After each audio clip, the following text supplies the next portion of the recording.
Well, good morning and welcome to Coffee with the Pastor. This week we're looking at the disciples of Jesus. This is part of a overview of what I'm talking about, grace and space.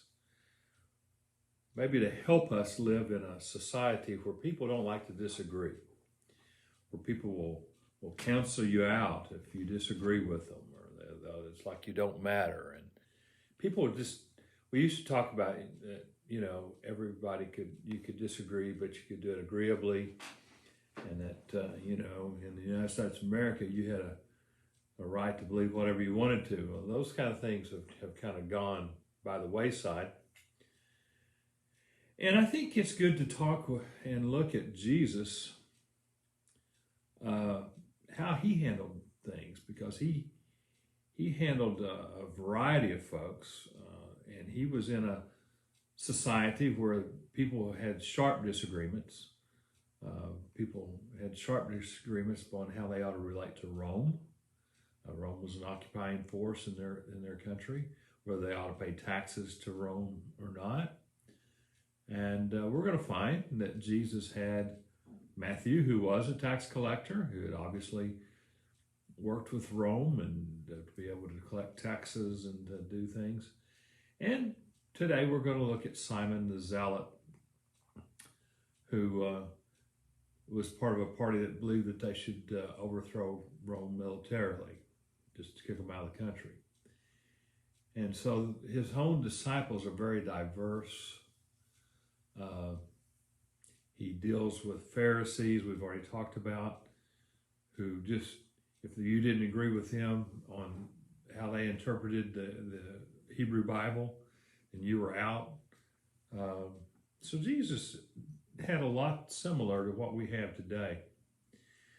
But one of the things that he did is Jesus got along and was able to mold these disciples into quite a force. And remember, they're teenagers, most of them. Maybe Peter's not, but the rest of them are teenagers. And they're not the best of the best. They're not the most brightest group. They're not the best academically. But Jesus takes these guys and molds them into a force that will bring the whole gospel of Christ to the world. And it's amazing what happens to these guys. So let's look at the last three today. We have Simon the Zealot. The Zealots were a group who were rebelling against Rome and would eventually lead a battle against Rome about 35 years from when Jesus was crucified. And they lose, but they were always in favor of an armed insurrection against Rome to kick them out. And Jesus had Simon, who was a zealot, in his list. He also had two Judases.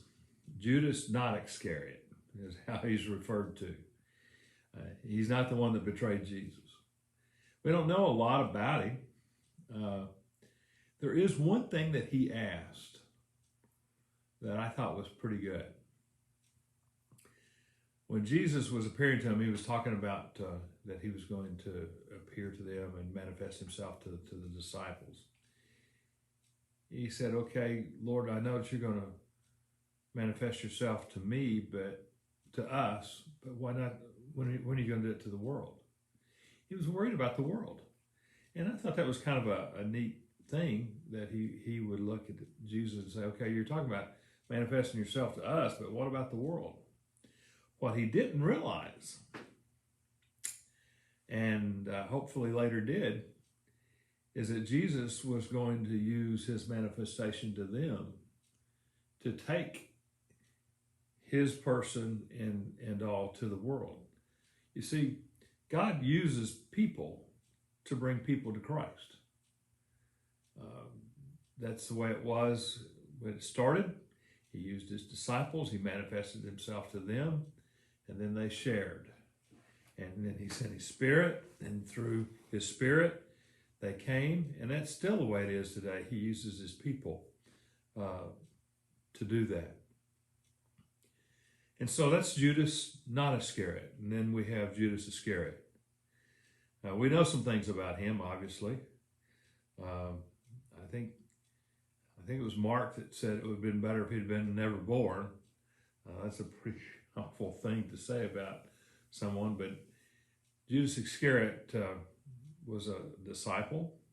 He was fairly one of the apparently must have been one of the more influential disciples for a while. He was never in the inner circle, but he was always around. He was the treasure of the disciples, and he's referred to as a thief. Now, I'm a Baptist preacher, and I've pastored Baptist churches for over 40 years. And I can tell you that at every church I've ever been at, we've always had times where there's been some money problems.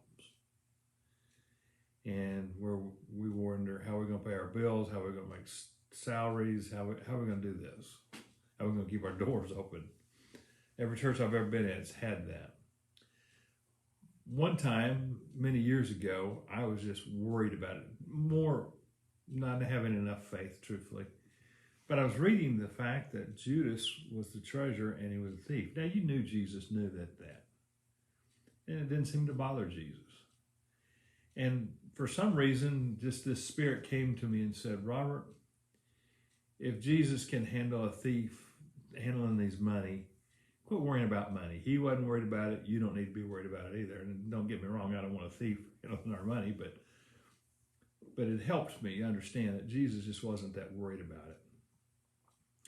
But what Judas Iscariot is really known for is for betraying Jesus. And you know that he went to the high priest because, truthfully, there was no way that they were going to be able to take Jesus in Jerusalem during the day. There were too many people around. He had too many followers, especially all the Galileans. The Galileans would have been around the temple courts. They've been around there, and they didn't dare take him. The occupying force of the Roman soldiers would have been no match for if they would have started a riot there, and they knew it, and they were always afraid of it during these festival times. Josephus says that there was as many as 3 million people came in. And that seems high because I've been there and I don't say I can get 3 million people in the area they're talking about.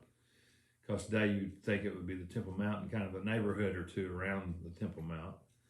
That was what Jerusalem was back then. But there was a lot of people, and they couldn't take Jesus. So they were going to find Jesus when he was outside the city and at night so that he wouldn't do that. So Judas goes to the high priest and says, I'll tell you where he's at, and I'll show him. And he did it for 30 pieces of silver. And so he led them up to the Garden of Gethsemane, Mount of Olives, which I've been there several times. And the thing that will strike you if you've been there, my son went at night one time, and he came back, and he said, Dad, there would have been no way that Jesus didn't know they were coming, because it's dark there and they would have had to have torches, and so Jesus looking down would have seen them on their way. He could have easily made his escape, went back to Galilee where he was popular, where they would have protected him, but he stayed. And Judas came and pointed out Jesus with a kiss, and a kiss was how they greeted each other back in those days. In fact, even in the Bible, it tells us to greet each other with a holy kiss.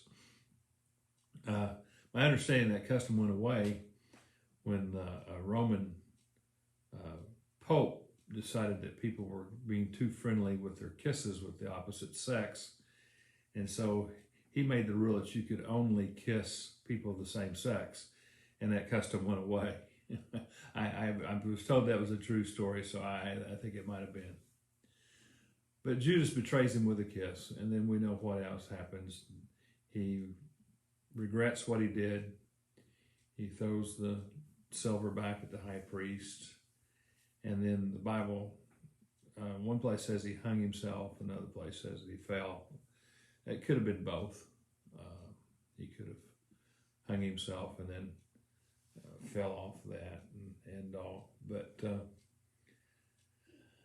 I've often wondered about Judas, why he did it. And I've often more so wondered about what if Judas would have repented. I mean, we see Peter. He denied the Lord, but he repented. Obviously, Judas wished that he hadn't done it. But instead of going back to the other disciples and trying to recommend, and then he wasn't there for the resurrection, he didn't wait for that. But I think one of the greatest gospels ever that could have been written would have been Judas had he repented. He did not. But that's Jesus' disciples. We're going to take the week off next week. I'm not going to do this next week. But the week after Thanksgiving, I'm going to take a week where we're going to look at just Peter. And then we're going to look at how Jesus dealt with the disciples. Sometimes with that, he had a little pet name for them called Little Faith. So we're going to look at that and some of the passages where he calls them that. And so that'll be what we'll do for a couple weeks after Thanksgiving. So I hope you enjoy reading about the disciples, and I'll see you not this next week, but the week after Thanksgiving. And God's blessings upon you.